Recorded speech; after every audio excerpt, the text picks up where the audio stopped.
Victoria Reynolds. Victoria grew up in polygamy, and she's going to share a lot of her wisdom about what happens in polygamy.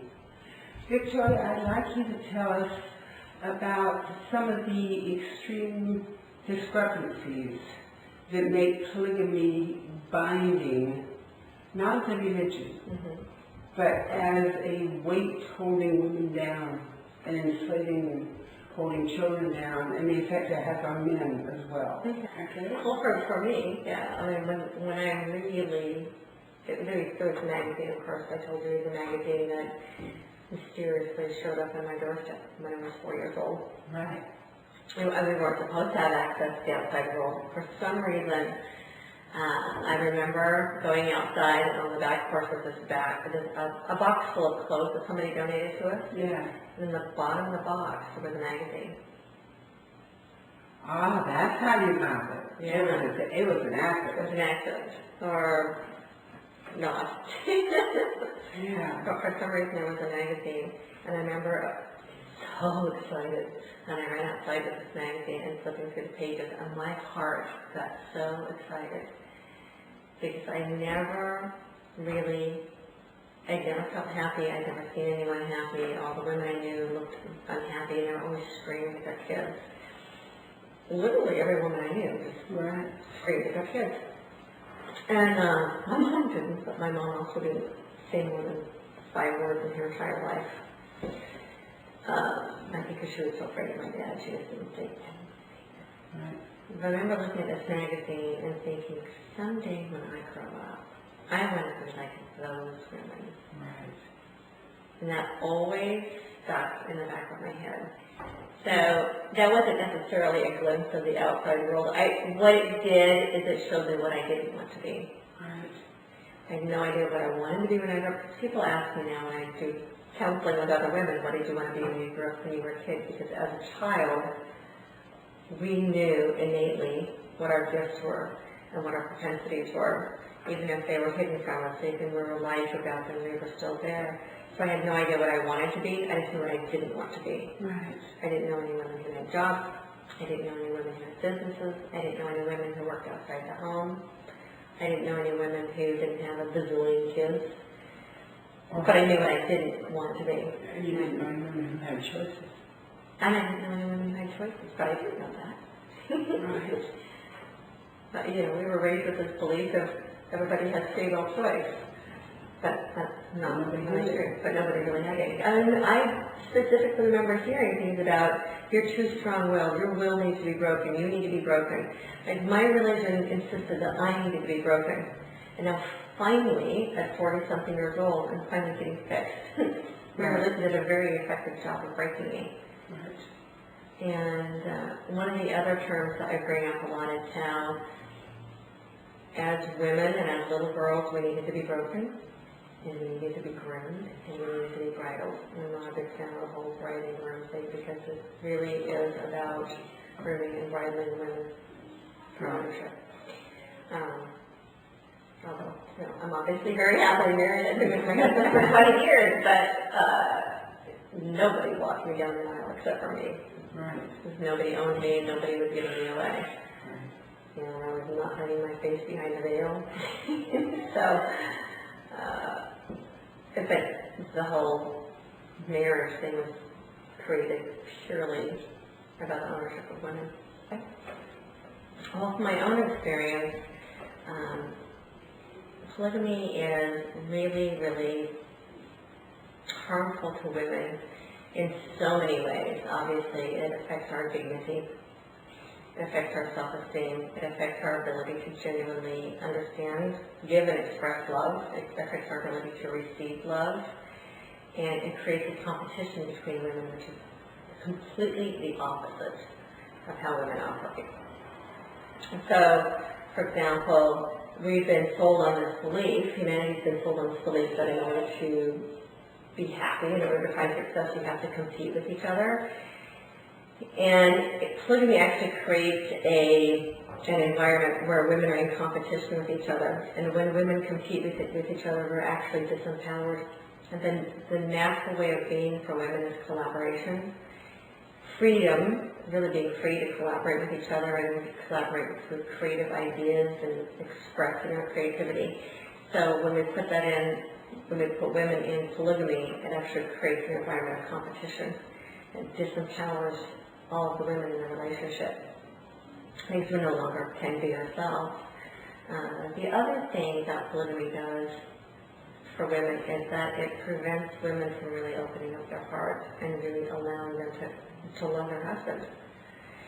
Because it hurts so much to know that your husband, the person that you love and is giving your heart to, is with someone else, that in order to protect your heart, you really have to put up a wall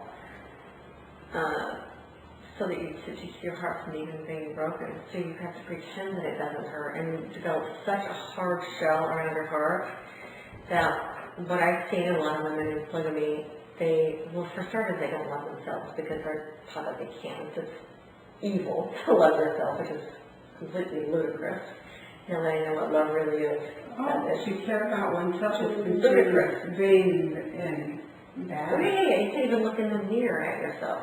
I remember that, just feeling so guilty if I looked in the mirror and I thought I was pretty, or if I looked in the mirror and fixed my hair, or I was a straight A student. Right. You know, one thing I've ever said, if I have nothing else, I have a good mind. I was a straight A+ student. School made sense to me. And I was not allowed to be proud of myself for that. I felt so guilty for being proud of myself for getting good grades. Well, my father hated educated women, didn't want any of us to even admit that we learned anything, let alone achieved anything. Yeah. And so just the idea that I was good at school naturally, I felt guilty about it, but I couldn't help it. I was just so good at it, I couldn't help that I got straight A's and A+. But I never allowed myself to have any sense of pride, because pride was from the devil. Yeah, all the men should have it, didn't they? Oh, yeah. Look at all my wives, all of my beautiful children. Right. Yeah. But as women and as children, we weren't allowed to have any sense of self at all. Right. The other thing that I find really, really hurtful is a couple of things. As women, we have this belief that we need to sacrifice ourselves. And this isn't just in polygamy, obviously, it's in a lot of our religious belief systems that women need to be self-sacrificing. And that's another one of those beliefs, literally, that we need to give ourselves to death. And so few people understand what sacrifice actually means, and it means it's basically self-martyrdom. And women give themselves to the point of literally insanity, and never are allowed to give anything to themselves. They're not allowed to love themselves or be compassionate for themselves because they're told they need to give absolutely every drop that they have to everyone else. And that's self-martyrdom, and I'm sorry, but there's nothing pretty about killing yourself. It doesn't really help other people either. There's Yeah. a point where you can give for hurting. It becomes enablement, not help. Yeah. Well, and when you're giving, when you are so depleted that you're giving out of resentment, that you're giving out of expectation, Right. and you're giving out of just being so emotionally, physically, spiritually drained that, you're taking care of your kids, but you're screaming at them, you're tired, you don't really love them the way that you'd like to love them because you don't love yourself. Right. And if you don't love yourself, how can you possibly love someone else? You can't. It's impossible. When you don't have enough to give. Yeah, so one of those beliefs that I find really fascinating is we're told two things: love each other as God loves us, right? So we believe in a really angry, judgmental, hurtful God who is supposedly unconditionally loving, but it's a long list of conditions. Right? Including blood atonement. Including blood atonement, and that you have to let your husband sleep with another woman or your soul isn't saved. So big long list of conditions. So we believe in a very hurtful, judgmental, angry, emotionally abusive father. Right. So we love each other that way. Right. And then we're told to love each other as we love ourselves, and most of us really don't like ourselves very much. So of course we can't love anybody else. We love each other the way we love ourselves, which is not a heck of a lot. Well, children learn what they live, what they experience. Yeah. And that's what they believe, that's their reality. Yeah. So if no one else loves them, how can they love themselves? They don't think they're lovable. I remember seeing this sign on the wall when I was a kid. It said, "Love at home." And I remember looking at that. It was actually in the macrame. And I would look at that sign and think, what does that mean? Never knew what that meant. Because it wasn't something that I felt. I didn't feel it from my parents. I didn't feel it from my siblings. I didn't know what it was. Yeah. Right. So, how can we possibly really genuinely love anybody else if we don't know what it even is? So I know we end up with a lot of those relationships in polygamy are women who get married because they're told that they need a man to take care of them. That's what I was told. You were told that too? Oh, women can't possibly take care of themselves. Well, we're told we had to have a man to exalt us in eternity. We have no guarantee that anybody was going to take care of us. Oh yeah. Well, and that was it. A woman cannot. I remember being told that women can't go to heaven unless a man will less than them. Unless a man deems a woman worthy of getting to heaven, and then he has to reach out his hand unless her aunt can't possibly get in by herself. So a woman needs a man in this physical world because women aren't capable of taking care of themselves on earth, and they certainly can't go to heaven unless they have a man to take them there. And you can't get there unless you marry the right man here, because you can't get married after you die. So, you know, and then if you wanted to get in heaven, you had to let your husband have more than one wife. So it was impossible to completely love another person. Impossible. To really love yourself or love your children or love your husband because there was so much love hurt too much. Well, I've talked to so many women that said the only way they could deal with it is not to love. They had to withdraw all of their feelings and all of their emotions and not care. And that's the only way they could deal with it, especially about their husband. They didn't care about him anymore. Didn't even particularly like him. That way they didn't have to deal with the pain as much. And that's what my mom did. Yeah. Yeah. After she died, my dad found her diary, and it said in her diary that after he married the second wife, she pulled her heart away. Yeah.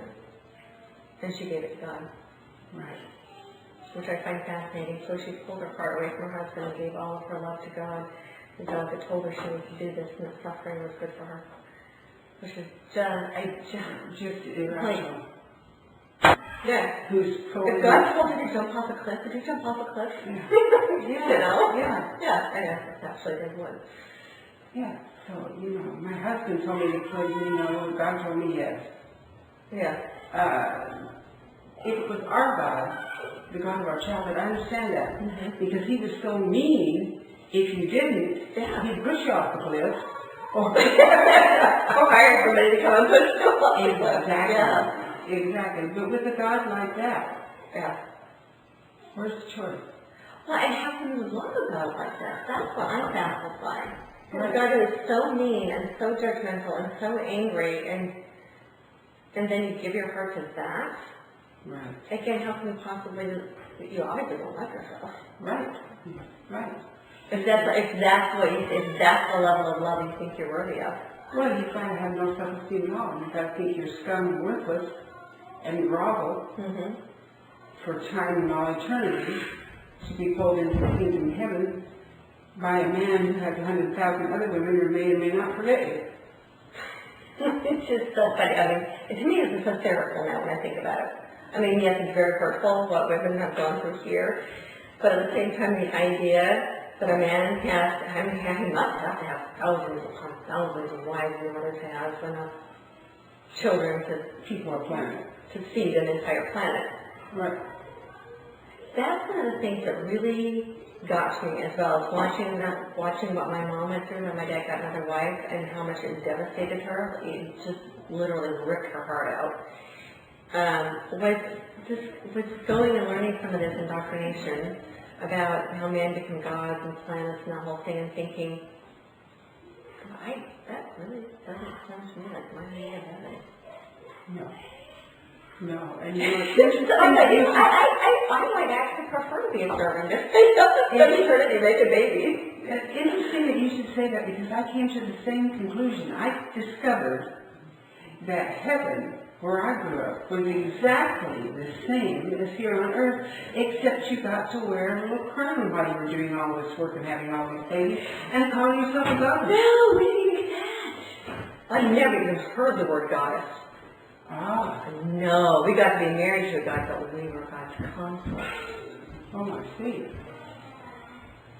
Well, that's not fair. If I'm married to a god, I should at least be called a goddess. I at least want some recognition. Okay. But even so, why would you want to be in eternity, always having as many babies as you possibly could, and never see your husband for eternities because he's got so many wives, and call that heaven?